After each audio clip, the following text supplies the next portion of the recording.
बारिश में बहू के चटपटे समोसे, सास की आम की चटनी। वो मेरे साथ भला ऐसे कैसे कर सकते हैं? वो मेरे साथ ऐसा नहीं कर सकते हैं। मैं क्या करूं? मुझे कुछ समझ में नहीं आ रहा है। आखिर मैंने ऐसा क्या किया था जो मेरे साथ ऐसा हो गया? उन्होंने यह तस्वीर क्यों भेजी है? प्रीति के फ़ोन पर एक तस्वीर आती है जिसे देखकर वो बहुत ज़्यादा रो रही होती है और निधि को कुछ समझ नहीं आ रहा था, और जब वो देखती है तो उसके पांव तले ज़मीन खिसक जाती है। ऐसा कैसे हो सकता है? भैया हमारे साथ ऐसा कैसे कर सकते हैं? मुझे तो कुछ समझ नहीं आ रहा है। ये क्या हो रहा है? मुझे तो लगता है भाभी ये कोई फ्रैंक है। ये हकीकत नहीं हो सकता। यही हकीकत है। उन्होंने कल रात को भी मेरे मैसेज किया था तो मुझे लगा शायद सिर्फ मजाक होगा, लेकिन आज उन्होंने तस्वीर भी भेज दी। शांति और रमेश को कुछ समझ नहीं आ रहा था। तब निधि उन्हें तब भी तस्वीर दिखाती है और उसके पांव तले जमीन खिसक जाती है। रोहन ने किसी को भी बिना बताए दूसरी शादी कर ली थी और उसने दूसरी पत्नी के साथ अपनी तस्वीर भेजी थी और प्रीति से तलाक करने को कह रहा था। अभी उषा फ़ोन कर, अभी मैं उसे बताऊंगी। घर वालों के साथ ऐसा इतना बड़ा धोखा कैसे कर सकता है वो? शांति बार बार रोहन को कॉल करती है और रोहन को फ़ोन नहीं उठाता है। यह लड़का ऐसे कैसे कर सकता है? हमने इसे इतनी दूर दूसरे देश राज्य में इसलिए नहीं भेजा था कि यह इतना गलत काम करे। हमने इसे वहाँ पर काबिल बनने के लिए भेजा था और देखा किसने क्या कर दिया। हे भगवान! तभी निधि रोने लगती है। मेरी तो वो ज़िंदगी पूरी बर्बाद कर चुके हैं। अब मुझे कुछ समझ नहीं आ रहा है। प्रीति रोते हुए अपने कमरे में चली गई थी और बाकी सब भी बहुत ज़्यादा गुस्सा और परेशान हो रहे थे। घर का माहौल अचानक से बदल जाता है और पूरे घर में एक तरह से मातम छा जाता है। मुझे तो समझ नहीं आ रहा है कि हम अपनी बहू से नज़र कैसे मिलाएंगे। एक तो बहू गर्भवती थी और उसे सरप्राइज़ देना था, चाहती थी। यह अक्सर महीने में आखिरी 3 दिन आता था, हमारे साथ आकर बिताता था, इसलिए सोचा था कि उसे सरप्राइज़ देंगे। उससे ही पहले हमें इतना बड़ा सरप्राइज़ दे दिया। तभी निधि के पापा इतना बड़ा कदम उठाने से पहले उसे सोचना चाहिए था और उसे ऐसा गलत काम नहीं करना चाहिए था। सब बाकी काफ़ी परेशान हो रहे थे, हैरान थे, और प्रीति अपने कमरे में रो रही थी और कुछ बीते लम्हों को याद कर रही थी। रोहन दुकान से कुछ सामान लेकर आ रहा था और अचानक से बारिश होने लगती है तो वह भीगते हुए घर आ जाता है और वह तेजी से छींकने लगता है।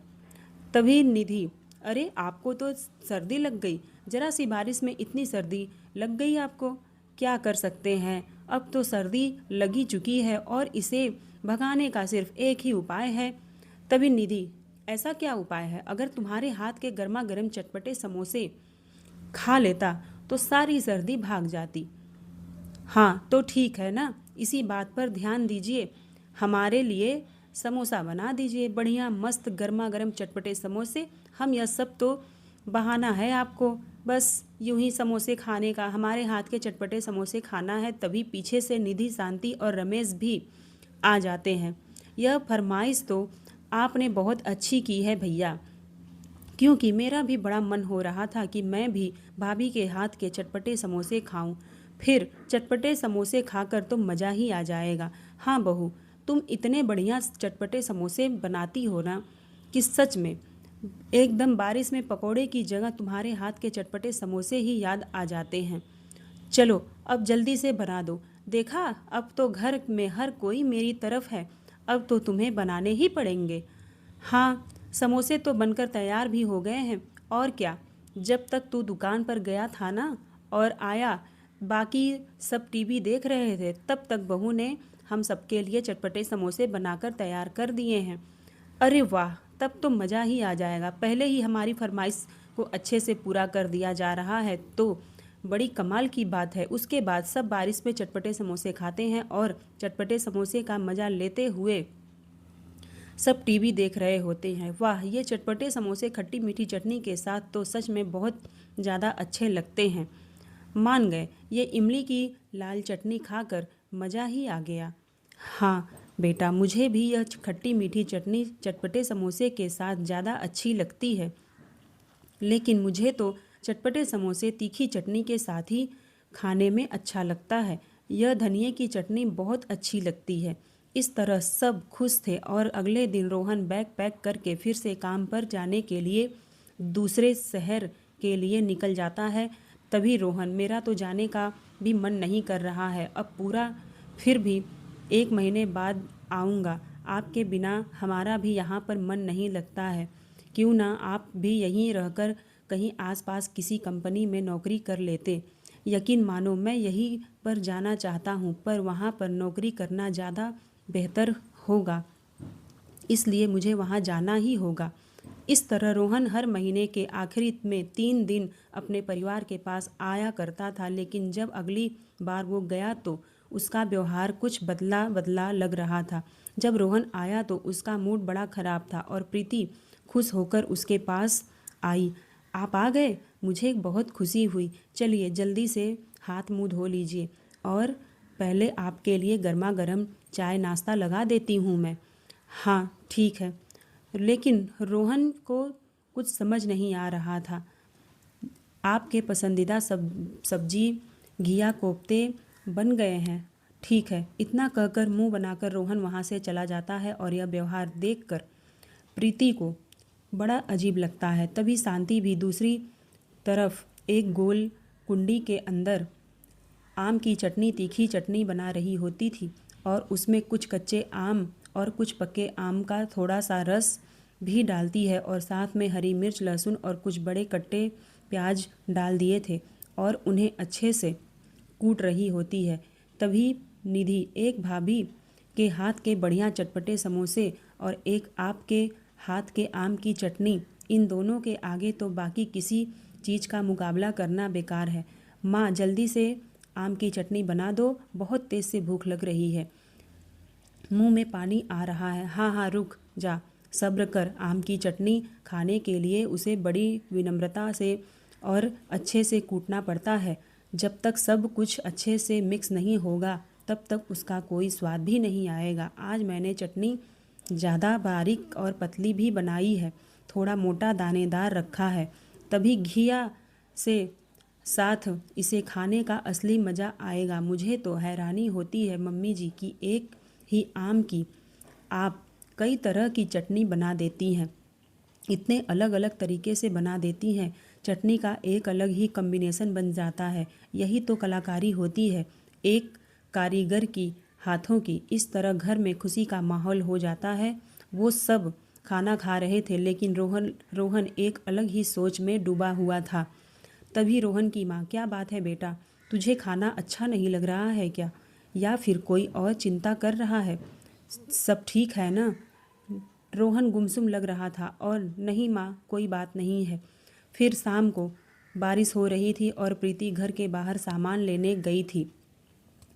प्रीति, ओफो, अब तो बारिश हो रही है। हाँ मैं अभी इन्हें कॉल कर देती हूँ, छाता लेकर आ जाएंगे, बहुत तेज़ बारिश है। प्रीति रोहन को कॉल करती है, लेकिन अजी सुनिए ज़रा, छाता लेकर मुझे मॉल के पास लेने आ जाइए, बहुत तेज़ बारिश हो रही है और घर आने तक मैं बहुत ज़्यादा भीग जाऊंगी और साथ में सामान भी ख़राब हो सकता है। तभी रोहन, ठीक है। काफ़ी देर इंतज़ार करने के बाद वहाँ पर निधि छाता लेकर आती है। चलिए भाभी। और प्रीति का ध्यान जाता है कि रोहन उसे लेने नहीं आया, पर उसने इस बारे में ज़्यादा कुछ और नहीं सोचा और वह घर आ जाती है और देखते ही रोहन आराम से लेटकर फ़ोन चला रहा होता है। इस बार उसने किसी से ज़्यादा बात नहीं की थी और उसके जाने का समय हो जाता है। जब अगले दिन वह वापस जाने की तैयार हो रहा था, तब प्रीति उसके पास आकर उसे रुमाल देती है। ये लीजिए रुमाल। तभी रोहन बोलता है, नहीं चाहिए रुमाल। इस तरह रोहन गुमसुम तरीके से वहाँ से चला जाता है। और पहले हमारे घर में कितनी खुशियाँ रहती थी, मुझे तो लग रहा है कि यह कोई और बात है। मुझे बात करनी चाहिए उन्हें, इस तरीके से मेरा दिल नहीं तोड़ना चाहिए था। मैं उन्हें सरप्राइज़ देने वाली थी कि मैं प्रेग्नेंट हूँ। इस तरह प्रीति का दिल बिल्कुल टूट चुका होता है और जब शाम को वो कमरे के बाहर आती है तो इधर शांति दोनों को कॉल करती है तो एक लड़की फ़ोन उठाकर कहती है, देखो यहाँ बार बार फ़ोन मत करने की ज़रूरत नहीं है, मैं रोहन की पत्नी बोल रही हूँ और अब उसका आप लोगों से कोई भी कनेक्शन नहीं है और हम अपनी ज़िंदगी में खुश रहना चाहते हैं और हमें चैन से जीने दो। ऐसा कहकर लड़की कॉल काट देती है और शांति को बहुत गुस्सा आता है। मन तो करता है कि अभी जाकर वहाँ पर दोनों को दो दो चमेट लगाऊं। ऐसा भी भला कोई करता है क्या? भैया इतने बदल कैसे सकते हैं माँ? मैंने कभी सोचा भी नहीं था। मुझे तो सच में बहुत ज़्यादा शर्मिंदगी महसूस हो रही है। तभी शांति और निधि ने खाना बनाया था और शांति ने प्रीति की पसंदीदा आम की चटनी भी बनाई थी। बेटा खाना खा ले। प्रीति खाना खाने बैठ जाती है, लेकिन हालांकि उसका खाना खाने का बिल्कुल भी मन नहीं था, लेकिन वह अपने लिए नहीं बल्कि अपने होने वाले बच्चे के लिए खाना खा रही थी। आंखों में नमी और गले में अटकन थी, फिर भी जैसे तैसे करके खाना बस निगल रही थी। फिर से प्रीति रात को रोते रोते सो जाती है और अगले दिन सुबह उसकी आंखें बुरी तरह से सूजी हुई होती हैं। यूं ही दिन गुजरते हैं और प्रीति की यही हालत थी, जिसे देखकर शांति कहती है कि बेटा हम बहुत ज़्यादा शर्मिंदा हैं। मुझे तो सच में यकीन नहीं हो रहा है कि वो हमारे साथ ऐसा कैसे कर सकता है। सच में हम इस बारे में कुछ भी नहीं जानते हैं। हमें पता होता तो हमारा बेटा ऐसा है तो हम कभी भी दूसरी ज़िंदगी खराब नहीं करती। तुम चाहो तो रोहन से अलग हो सकती हो और सिर्फ हमारी वजह से तुम्हें यहाँ पर रहने की ज़रूरत नहीं है। यह बात सुनकर प्रीति की आंखों से आंसू बहने लगते हैं। मुझे तो उन्होंने ठुकरा ही दिया था मम्मी जी, तो क्या अब आप भी मुझे ठुकराना चाहते हैं? क्या सच में एक दूसरे पर सिर्फ बोझ बन गई हूँ मैं? बिल्कुल नहीं मेरी बच्ची, तुम कभी भी हमारे ऊपर बोझ नहीं बन सकती, बल्कि हम तो बस तुम्हें तुम्हारे हालत में नहीं देख सकते। हम तो सच में बहुत शर्मिंदा हैं, बल्कि हम तो चाहते हैं कि तुम हमेशा खुश रहो और भले ही वो हमारा बेटा है, लेकिन इसका गलत काम करने के बाद हम उसे कभी भी अपनाएंगे नहीं और ना ही कभी उसके साथ रहेंगे। तो बस मम्मी जी, मुझे कुछ दिनों के लिए समय के लिए यहाँ पर रहने दीजिए। रात को जब सब सोने की तैयारी करते हैं, प्रीति फिर से छुप कर रोहन को एक बार कॉल करती है, लेकिन रोहन कॉल काट देता है और फिर उसे मैसेज करता है, प्रीति मैसेज देखकर मुझे बार बार मैसेज करने की ज़रूरत नहीं है। मैं यहाँ पर अपनी दुनिया में खुश हूँ अपनी दूसरी पत्नी के साथ और चुपचाप तुम बस जल्दी से मुझे तलाक के पेपर यहाँ पर भेज दो। अब इसके बाद तो प्रीति को बहुत गुस्सा आता है। तो ठीक है, मुझे अब इनसे बात करने का कोई कोशिश नहीं करनी है, बस बहुत हो गया। पहले प्रीति को बहुत गुस्सा आता है, लेकिन फिर से उसकी आंखों में आंसू बहने लगते हैं, क्योंकि एक तरीके से तो उसकी पूरी दुनिया ही उजड़ चुकी होती है, काया पलट गई होती थी। दिन गुजरते हैं। एक दिन शांति अपनी पड़ोसन के साथ बाहर बैठी होती है और पता नहीं कैसा ज़माना आ गया है। अरे कलयुग आ गया है, पूरा कलयुग। राजेश की पत्नी उसे छोड़कर चली गई और उसने किसी और से शादी कर ली। हाँ सही कह रही हैं दीदी, उनका तो बेटा भी था। हाय रे बाप, कैसा ज़माना आ गया है। यह सब तो सच में बहुत ही अजीब सी बात है। ऐसे लोगों का क्या ही कर सकते हैं। यह सुनकर शांति को मुंह बन जाता है और वो काफ़ी परेशान हो जाती है। तभी पड़ोसन, अरे शांति, ये सब सुनकर तेरा मुंह क्यों बन गया और कौन से ख्यालों में तू खो गई है? अरे कुछ नहीं, बस ऐसे ही कुछ सोच रही थी कि सच में कितना ज़माना ख़राब हो गया है। हाँ सही बात है, बिल्कुल सही बात है। अच्छा ये बता, 2 महीने हो गए हैं, रोहन अभी तक आया नहीं, घर वापस नहीं आया वो क्या?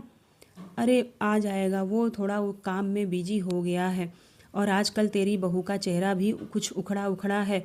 अभी उसका काम थोड़ा ज़्यादा बढ़ गया है ना, इसीलिए। अरे इतना भी क्या काम करना है जो घर वालों को समय नहीं दे पा रहा है? शांति आगे कुछ नहीं बोल पा रही थी। आखिर उसे कहीं न कहीं अपने बेटे के बारे में सोचने लगती है। तभी अचानक से बहुत तेज़ मूसलाधार बारिश होने लगती है और सभी अपने अपने घर को दौड़कर चली जाती हैं और शांति भी बहुत परेशान लग रही थी।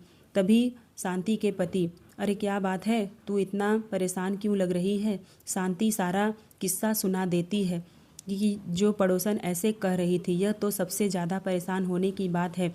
एक न एक दिन तो सबको पता ही चल जाएगा और अब तो घर में पैसे भी नहीं हैं कि हम अपना घर खर्च चला सकें। ऐसे बोलते ही शांति को बहुत ज़्यादा गुस्सा आ जाता है। मुझे तो समझ नहीं आ रहा है, यह लड़का हमारे साथ ऐसा कैसे कर सकता है और कितना गलत है यह सब करना उसका। उसने हमें अब पैसे भी भेजना बंद कर दिए हैं और हम अब अपना गुजारा बसर कैसे करेंगे, मुझे भी समझ नहीं आ रहा है। और निधि भी बड़ी मुश्किल से बच्चों को बारिश में ट्यूशन पढ़ाने जाती है। वो बेचारी भी अभी अकेले क्या क्या करेगी, उसका भी कॉलेज पूरा नहीं हुआ है।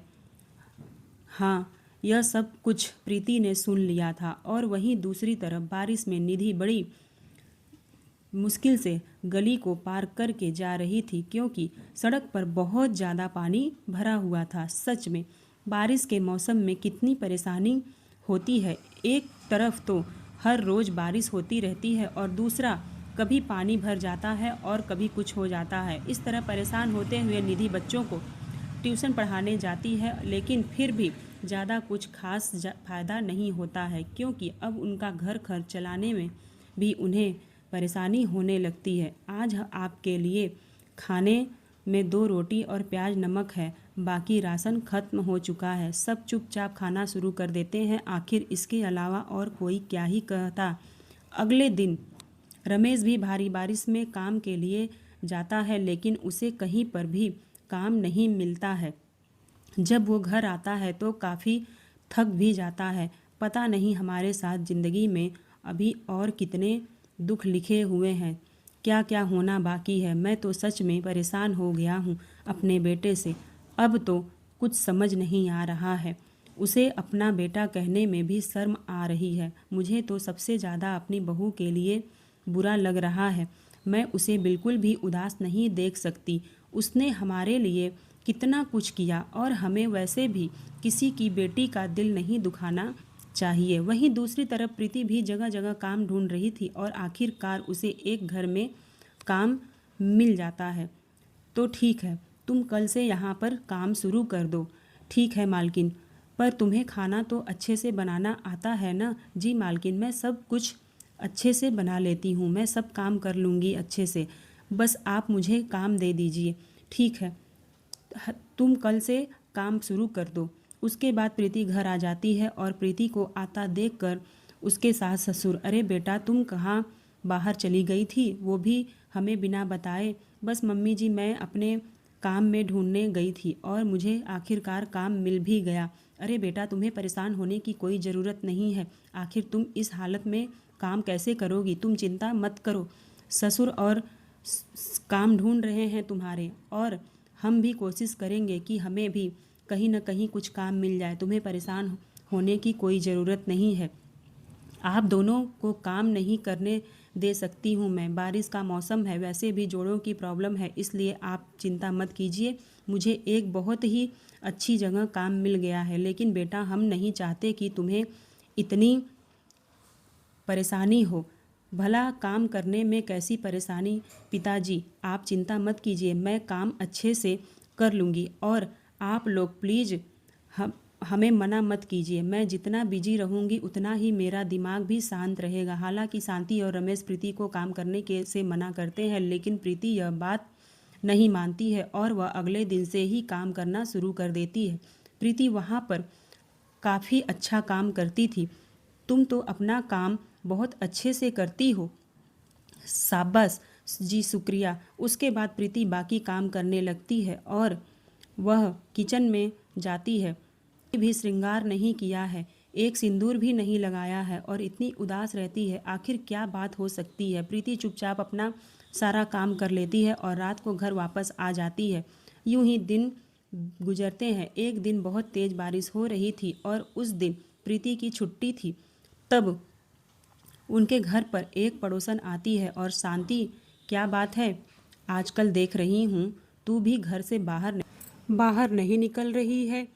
अरे बस क्या बताऊँ, इतना बारिश हो रहा है कि कहीं घर से बाहर निकलने का समय ही नहीं मिलता है और ना ही मन ही करता है। बस दिन चिपचिपा हो रहा है और घर से बाहर भी देखो तो कितना पानी भरा हुआ है।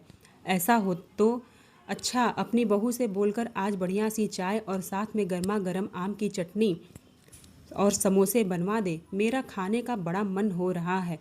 और तुमने उसका कॉम्बिनेशन कितना अच्छा बनाया था। हाँ, लेकिन बहू की तबीयत ठीक नहीं है, इसलिए ऐसे में उसे कहना ठीक नहीं होगा। तभी प्रीति वहाँ आ जाती है और क्या बात है बेटा, आजकल तेरे चेहरे के ऊपर 12 क्यों बजे हैं? पहले ही की तरह चमकती भी नहीं है। सुना है आज तुम्हारी तबीयत खराब है, लेकिन मेरा तो तुम्हारे हाथ के चटपटे समोसे खाने का और आम की चटनी का बड़ा मन हो रहा था। लेकिन तबीयत खराब है तो ऐसे में अच्छा नहीं लगेगा, इसलिए बाद में ज़रूर खाने आऊँगी। यह सब सुनकर प्रीति की आंखों से आंसू छलक जाते हैं और वहाँ से वह चली जाती है। और अरे तेरी बहू को क्या हो गया अचानक से? मेरी बहू गर्भवती है, इसलिए हमेशा उसको थोड़ा बहुत ऐसे ही मन मचल जाता है। बारिश में भीगते हुए प्रीति बेसुध होकर सामने जा रही होती है। तभी उन्हें मेरे साथ ऐसा नहीं करना चाहिए था। आज बारिश हो रही है तो सबके लिए गर्मा गर्म चटपटे समोसे बना देती हूँ मैंने, लेकिन मुझे लगा था कि कल बनाऊंगी खट्टी मीठी चटनी और धनिए की चटनी के साथ, लेकिन मैं आज ही बना दी हूँ। चटनी नहीं है तो क्या हुआ, चलो आज चाय के साथ समोसे खा लेते हैं। लेकिन फिर प्रीति खट्टी मीठी चटनी, आम की चटनी निकाल कर लाती है और उसके साथ सबको चटपटा समोसा खिलाने को देती है। वाह, बड़ा स्वादिष्ट लग रहा है, इस कॉम्बिनेशन को खा कर देखिए कितना अच्छा लगता है। भला भाभी, आम की चटनी के साथ चटपटे मोमोज समोसे कैसे लगेंगे? बड़ा अच्छा लग रहा है। लाओ, अच्छा अगर तुम्हें अच्छा लग रहा है तो मैं भी खाकर देखता हूँ। रोहन भी खाता है और उसे भी चटपटे मोमोज और समोसे आम की चटनी के साथ अच्छे लगते हैं। हम ये तो सोच में लाजवाब और स्वादिष्ट भी है। बहुत मज़ा आया, लेकिन किसी को मेरे पर विश्वास तो हो ही नहीं रहा था। चलो अब अच्छा लगा ना, कोई बात नहीं। कोई और भी कुछ तुम पर विश्वास करे या ना करे, लेकिन मैं हमेशा तुम्हारे ऊपर विश्वास करूँगा। सबसे पहले मैं तुम्हारा साथ दूंगा। प्रीति खुश हो जाती है।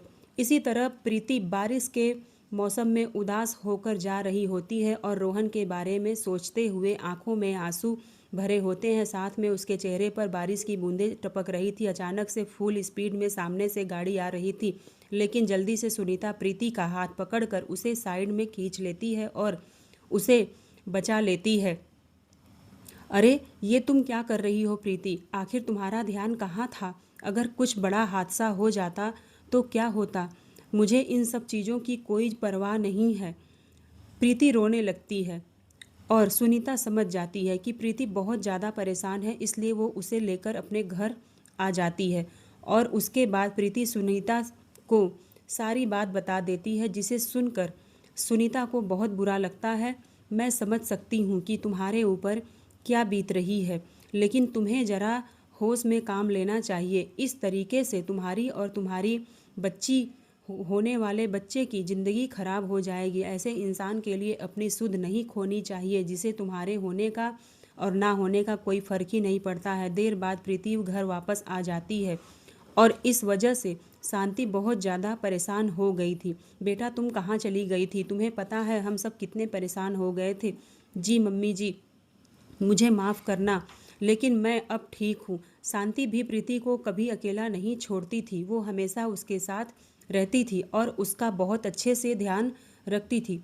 शांति ही प्रीति को खाना बनाकर खिलाती थी। यूं ही दिन गुजर रहे थे और प्रीति सुनीता के घर पर अच्छी तरह से काम करती थी और एक दिन वो सबके लिए चाय पकौड़े बना रही होती है और समोसा भी बना रही होती है। बड़ा अच्छा लगा प्रीति, इनमें से कुछ आम खराब हो गए हैं और कुछ सही हैं, इन्हें फेंक देना। आखिर ये क्या ही काम आएंगे। अगर यह आपके काम नहीं आएंगे मालकिन तो मैं इन्हें घर ले जा सकती हूँ।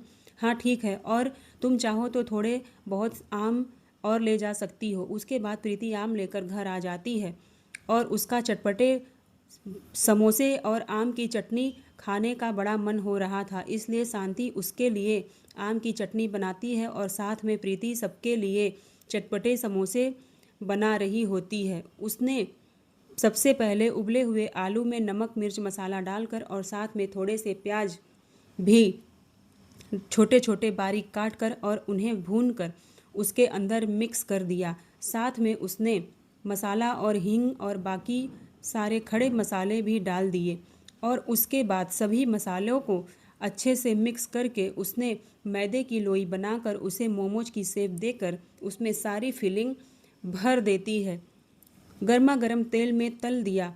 भाभी, सच में आपके चटपटे समोसे खाने के लिए तो हर कोई बहुत इंतज़ार करता है। हाँ, मेरी मम्मी अक्सर हमें चटपटे समोसे खिलाया करती थी। उनका समोसे बनाने का तरीका बहुत अलग था। मैं भी बिल्कुल उन्हीं की तरह समोसा बनाती हूँ। वहीं दूसरी तरफ शांति ने आम की पतली खट्टी मीठी चटनी बनाकर दी और उसके बाद सब साथ बैठकर चटपटे समोसे और आम की चटनी के साथ खाते हैं। यह तो सच में बहुत स्वादिष्ट है। हाँ बिल्कुल, बहू ने कॉम्बिनेशन अच्छा बनाया था।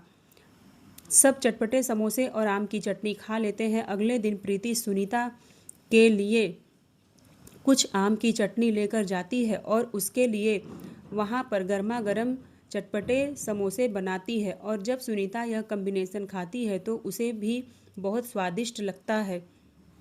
यह तो सच में बहुत ही ज़्यादा लाजवाब है। सच में इसे खाकर मज़ा ही आ गया। आखिर किसने सोचा था कि चटपटे समोसे के साथ यह कॉम्बिनेशन हो सकता है। जी, मेरी सास हर तरह की अलग अलग आम की चटनी बना सकती हैं। उन्होंने इसे छोड़े बारीक और खट्टा मीठा करके तैयार किया है। समोसे के साथ कॉम्बिनेशन अच्छा लगे। दिन गुजरते हैं। एक दिन प्रीति सुनीता की छत पर कपड़े धो रही थी और वह गिरते गिरते बच जाती है क्योंकि सुनीता ने उसे पकड़ लिया था। अरे आराम से प्रीति, ज़रा संभाल कर काम करो, तुम इस हालत में हो। जी शुक्रिया मालकिन। सारा काम खत्म होने के बाद सुनीता प्रीति को बुलाती है और उसे कुछ पैसे देकर कहती है, देखो मैं तुम्हारा सारा हिसाब किताब कर दी हूँ और अब मैं नहीं चाहती कि तुम इस हालत में यहाँ पर काम करने आओ। मालकिन ऐसा मत कीजिए, यह मेरे लिए बहुत ज़रूरी है। मैं काम के लिए बहुत ज़्यादा ज़रूरी है, लेकिन इस समय तुम्हारी हालत बिल्कुल भी सही नहीं है। लेकिन आप तो जानती हैं कि मुझे यह काम करना है, वरना मेरे घर के हालत और ख़राब हो जाएंगे। ठीक है, लेकिन तुम सिर्फ खाना बनाने का काम करोगी, उससे ज़्यादा घर की साफ़ सफाई करने का क्या तुम काम नहीं करोगी? मेरे हिसाब से तुम्हें अपने पति से भी जल्दी ही तलाक ले लेना चाहिए, नहीं तो वो बच्चे की कस्टडी का हकदार हो जाएगा। अब काम कम हो गया था तो पगार भी कम हो गई थी। अब इस तरह प्रीति आज कुछ दिनों महीनों के बाद रोहन को कॉल करती है, लेकिन रोहन फिर से कॉल नहीं उठाता और वह बस मैसेज ही करता है। तभी निधि, यह बात देखकर निधि को ऐसा अच्छा नहीं लगा। ऐसा कैसे हो सकता है भाभी? आखिर ऐसी क्या वजह हो सकती है? वह हमसे फ़ोन पर बात नहीं कर रहे हैं और सिर्फ मैसेज कर रहे हैं। मुझे तो दाल में कुछ काला लग रहा है। भाभी आपको पता है ना, मैं डॉक्यूमेंट्री देखती हूँ। ऐसा लग रहा है कि अभी उनसे मैसेज पर बात करती हूँ।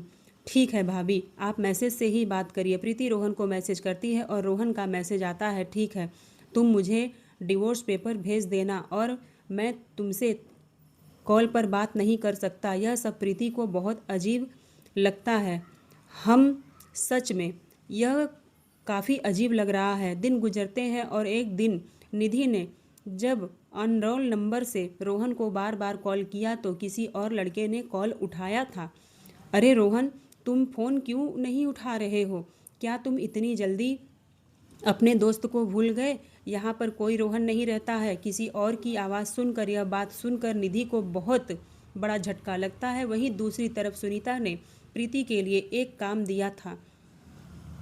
मैं जानती हूँ कि तुमसे ज़्यादा बेहतरीन खाना कोई और नहीं बना सकता है और ख़ासकर चटपटी समोसे और आम की चटनी का कॉम्बिनेशन तो सबको पागल ही कर देगा। इसलिए यहाँ पर बेटी की पार्टी है और तुम्हें काफ़ी अच्छा मुनाफा भी हो सकता है।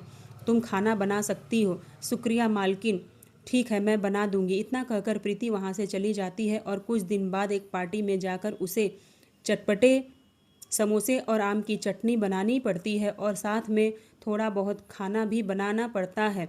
और उसकी मदद करने के लिए साथ में शांति भी वहाँ पर आती है। रुको बहू, तुम्हें कोई भी भारी सामान नहीं उठाना है, जो भी काम है मैं करूँगी, ठीक है?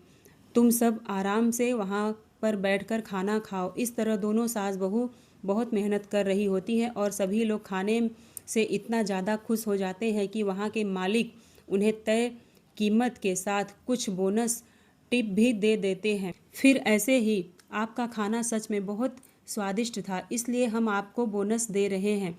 जी, आपका बहुत बहुत शुक्रिया। इस तरह प्रीति को आइडिया आता है कि क्यों न वो अपना चटपटे समोसे के साथ आम की चटनी का ठेला भी शुरू करे। इसलिए मिले हुए पैसों से वह ठेला और ज़रूरत का सामान खरीद लेती है और शांति और प्रीति अपना नया काम शुरू कर देती हैं। उन्होंने सस्ते दाम से चटपटे समोसे और आम की चटनी बेचना शुरू किया। तो चलिए मम्मी जी, आज हमारा पहला दिन चलकर हम धमाल मचाते हैं। हाँ बहू, तू सही कह रही है। उसके बाद ठेला लगाकर शांति और प्रीति घर से निकल जाती हैं, लेकिन शुरुआत में ही उन्हें बहुत सारी मुसीबतों का सामना करना पड़ता है। जैसे अचानक से बारिश आ जाती है और उन्हें तो उससे बचने के लिए पन्नी या तिरपाल लगाना पड़ता है, लेकिन वो हट गया तो बारिश का पानी जब तेल में आया तो उसमें कुछ गर्म छींटे प्रीति के ऊपर आकर गिर जाते हैं। मेरा हाथ, ओ जल गया। अरे बेटा, जरा आराम से हाथ को संभाल कर, वरना दिक्कत हो जाएगी। शांति जल्दी से प्रीति के हाथ पर ठंडा पानी डाल देती है और उसके बाद थोड़ी सी हल्की हल्दी लेकर उसके हाथ पर लगा देती है। इसी तरह दोनों बड़ी मेहनत करनी पड़ती है और उन्हें दूसरी तरफ नहीं इंस्पेक्टर साहब, मैं एफआईआर दर्ज कराना चाहती हूँ, जिसमें मैंने मैसेज पर देखा था जब वो आदमी किसी और से रोहन बात कर रहा था तो ये किसी और का नंबर था। तुम उनसे यह सब बात क्यों किया? तुमने मेरे पति के साथ ऐसा क्यों किया? आखिर तुमसे क्या दिक्कत थी? लेकिन तुमने मुझसे ये सब क्यों छुपाया? मैं तुमसे शादी करना चाहता था, इसीलिए मैंने तुम्हारे पति को रास्ते से हटाने के लिए ऐसा किया था। सोचा कि तुम दोनों को तलाक हो जाएगा तो फिर मैं तुमसे शादी कर दूंगा।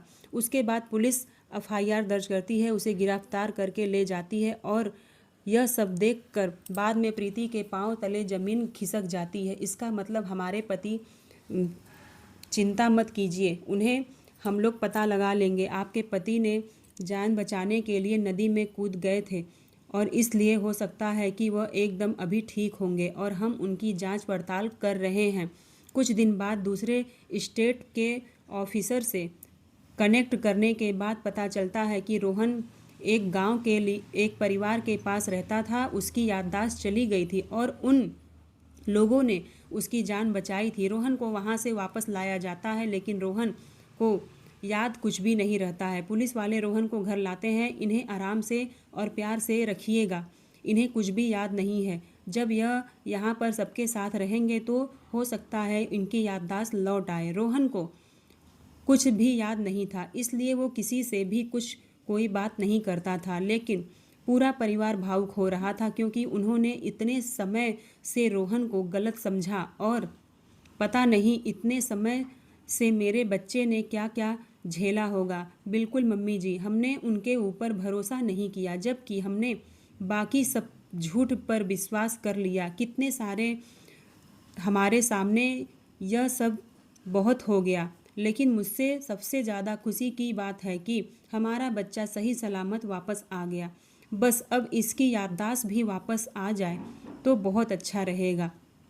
अभी रोहन की याददाश्त वापस नहीं आई थी, इसलिए शांति और प्रीति की हर रोज़ अपना अभी थैला लेकर बारिश में खूब मेहनत करती हैं और पैसे कमा रही होती हैं ताकि वह रोहन का अच्छे से इलाज करवा सके। एक दिन तो इतनी तेज़ बारिश हो रही थी कि उनका ठेला ही फंस जाता है। सच में बारिश में कितनी मुश्किल हो रही है माँ जी। हाँ बेटा, हमने तो रेनकोट पहन लिया है, लेकिन इस ठेले को क्या करें, कितनी मुसीबत होती है। दोनों समोसे के बेचते बेचते ठेले को लेकर जाती हैं और ठेला पलट जाता है और सारा सामान खराब हो जाता है, जिसकी वजह से आज उनका बहुत सारा नुकसान हो जाता है। इस तरह बारिश में उन्हें बहुत ज़्यादा संघर्ष करना पड़ता है। दिन गुजरते हैं, रोहन के चेकअप होते हैं और प्रीति और शांति काफ़ी मेहनत करती रहती हैं। एक तरफ निधि रोहन को सब कुछ बता रही होती है और उसे पुरानी फ़ोटो एल्बम दिखा रही थी।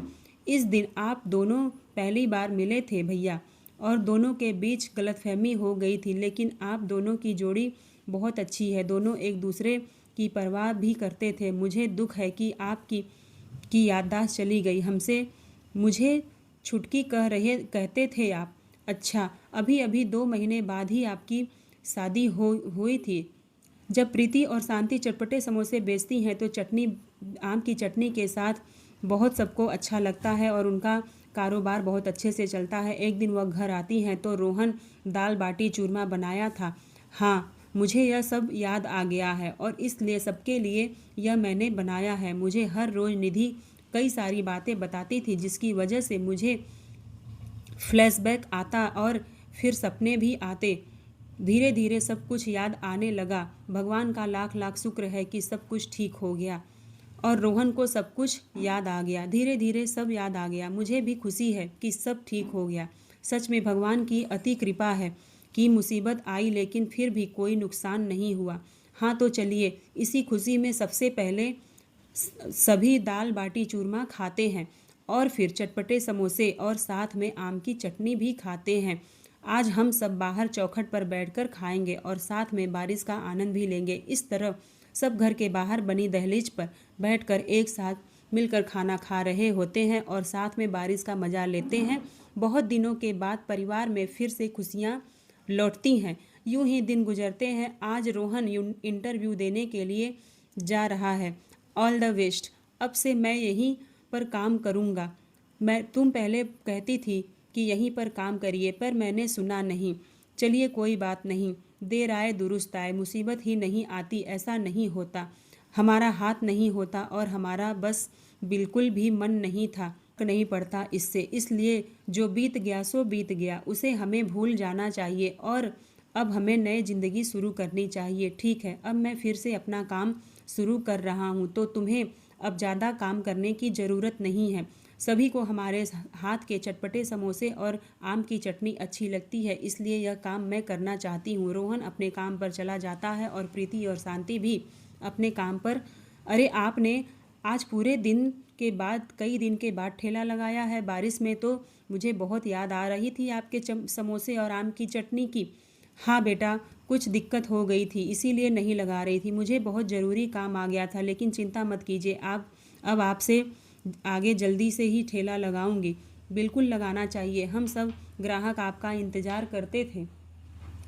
इस तरह फाइनली सब ठीक हो जाता है। प्रीति और शांति दोनों सास बहू मिलकर अपना चटपटे समोसे और आम की चटनी का काम साथ में शुरू कर देती हैं। रोहन भी नौकरी करने लगता है। दोनों सास बहू अपने मेहनत से और दिमाग से अपने घर को सही से चलाने लगती हैं। दोस्तों, ये कहानी होती है ख़त्म, और आपको ये कहानी कैसी लगी हमें कमेंट करके ज़रूर बताइएगा। धन्यवाद। राधे राधे। मिलते हैं नेक्स्ट वीडियो में।